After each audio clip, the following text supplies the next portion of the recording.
500 photos and videos on each to find out which of these cameras would I want to use. So let's start with the front camera. Okay, so this is front camera footage taken on both phones, and actually right off the bat, massive difference. So you can see this new front camera on the iPhone is quite a bit wider. So you're not just seeing my face and shoulders like you are on the Samsung, but also a little bit more of the scene on either side. But most of all, look at this.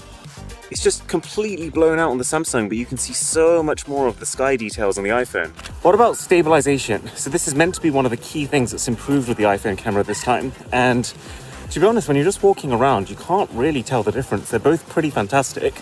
If I start running, ooh, yeah, okay, so I'd say the iPhone creeps in front, but there's still not a massive amount in it. They're both very serviceable at doing this. And I'm out of breath.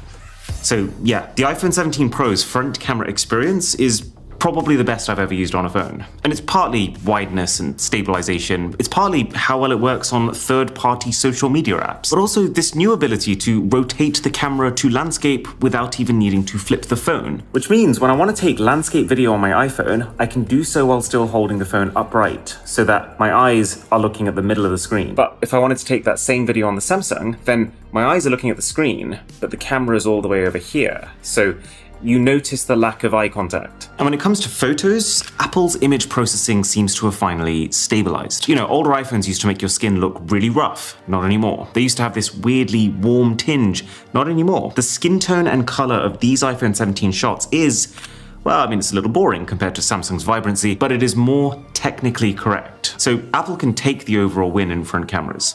But what about zoom? Because while Apple has upgraded their zoom this time around to this 4x optical zoom camera that has a 48 megapixel resolution, when I saw that, all I could think was, yeah, but Samsung's should still be better with its 5x optical zoom camera that is 50 megapixel. So we found a massive pack of deer really far away from us. Let's zoom all the way in. And yeah, to be honest, I think Samsung's photo is a mile better here. This is a 40x zoom, and while there isn't actually a massive difference in terms of the information being captured, it's Samsung's processing. It's the decision to crank up the contrast and add extra sharpening that in this case is a total game changer, but it isn't always. Let's try something. Okay, I'm gonna flash two photos on screen quickly. Now, you've got a second. Which of these is better? Okay, so there's a decent chance that you, like me, initially sided with this one because, I mean, contrast and sharpness are like the first things your brain registers. This is Samsung's shot, but now look a little closer. And can you start to realize how that contrast has also come at the cost of the